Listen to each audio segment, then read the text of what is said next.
வணக்கம் நண்பர்களே, இது இயற்கை மந்தன் யூடியூப் சேனல். நான் உங்கள் பாலச்சந்தர். இன்றைக்கி நான் எதை பற்றி பேச போகிறேன்னா, இப்போ தான் ஆடுகள்லாம் குட்டி போடக்கூடிய ஒரு காலகட்டம். அதாவது ஐப்பசி கார்த்திகை மாதங்களில் இப்போ ஆடு எல்லாருக்கும் குட்டிகள் போடுது.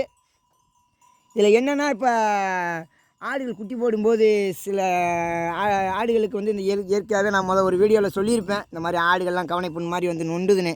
அது அது அந்த அந்த அந்த கவனைப்புண் அந்த நோயினுடைய தாக்கத்தில் இருக்கக்கூடிய ஆடு குட்டி போடும்போது பொதுவாக முதல்ல நீங்கள் அந்த ஆடு குட்டி போட்டோடனே அந்த பால் குட்டி அந்த குடிக்கிறதுக்கு முன்னாடியே முனைப்பால்னு சொல்லுவோம்ல, அந்த முனைப்பாலை பீச்சி விடுங்க. 2 மார்லேயும் அந்த பாலை கொஞ்சம் வெளியேற்றிடுங்க. ஏன்னா அந்த அந்த அந்த அந்த ரத்தத்தை இயல்பாகவே அந்த முனைப்பாலில் இருக்கும். அந்த அந்த அந்த கவனைப்புண் நோயினுடைய ஒரு விஷக்கிருமி அந்த முனைப்பாலில் இருக்கும். அது குட்டி குடிக்கிறதுனால ஒரு 2-3 நாட்களுக்கு பிறகு பாருங்கள், அந்த குட்டி இயல்பாகவே குணங்கி இறக்கவும் செய்கிறது. நானும் கண்டிருக்கேன்.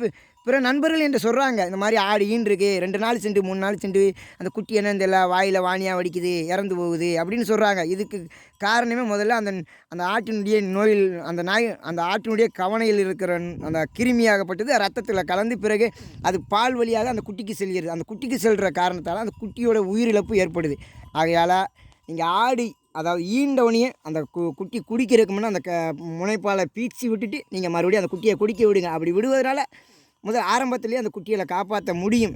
அதுக்கப்புறம் குடிக்க விட்டு பிறகு குட்டி இந்த மாதிரி வாயில் வாநீர் வடிக்குது அப்படின்னு சொல்லி அதை வைத்தியம் பண்ணி அதை சரி பண்ண முடியாது, எனக்கு தெரிஞ்சு, ஏன்னா என்னுடைய அனுபவத்தில். ஆகையால் நீங்கள் முதல்ல முனைப்பாலை பீச்சிட்டு அப்புறம் அந்த குட்டியை குடிக்க விடுங்க.